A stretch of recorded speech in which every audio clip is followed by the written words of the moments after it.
I must apologize for my uncertainty in knowing what's coming next, but it's a very fast-moving scenario here.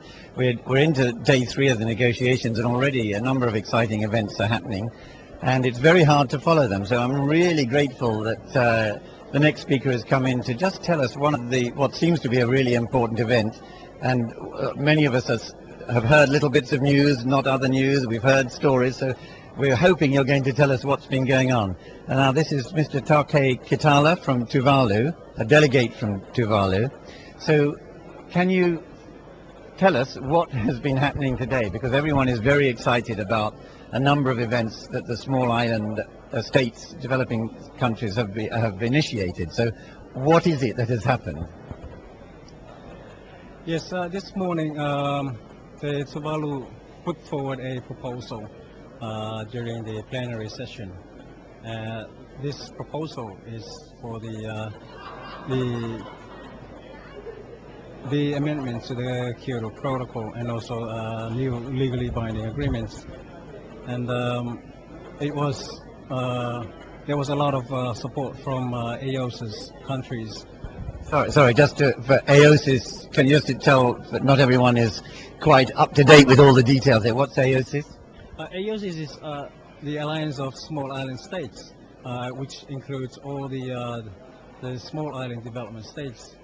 And within the AOSIS, the support from AOSIS was so significant that there is also objections from countries like China and Saudi Arabia and also India on this proposal. Okay, I'm just rather conscious that I'm leaning across Anurada. We're going to television in the making here. Can I get you a bit closer? I feel I'm so far removed from you. I know some of the ocean states are a long way from big land masses, but now we're a bit closer. So can you just tell us what is the impact of this? Because people it's very hard for outsiders to seize the importance of something that happens in the conference. What is it that Tuvalu wants? Why have you made this intervention? Well, I can only say much, and what I'm going to say is that's personally what I think as a delegation. And okay, what happened in the plenary is that when Tuvalu put forward a proposal for new legally binding agreements and also amendments to the Kyoto Protocol, I think it creates a lot of stress within some of the countries. Okay, sorry, I'm sorry to be rude, but when you say new proposal, so this is not been said, you've introduced it into the negotiations. So what is it you want? What do you want that's new, and why is it at this stage in the negotiations? Well, first of all, I have to make myself clear, right? And this is not like new as in today's proposal. The proposal was put forward 6 months ago. And that's, I think, it goes together with the UNFCCC procedures. And within the proposal, it asks for new legally binding agreements and also some amendments to the Kyoto Protocol. And Tuvalu requested during this intervention that if there is a possibility of establishing a contact group to discuss further the Tuvalu's proposal. Some of the countries were not comfortable with this request made by Tuvalu, and they said that it's a waste of time having a contact group to discuss on this matter. And Tuvalu did not stop there, kept on insisting that this contact group to be established. And it was during this process of interventions that the president of the COP felt that there is no consensus to this issue.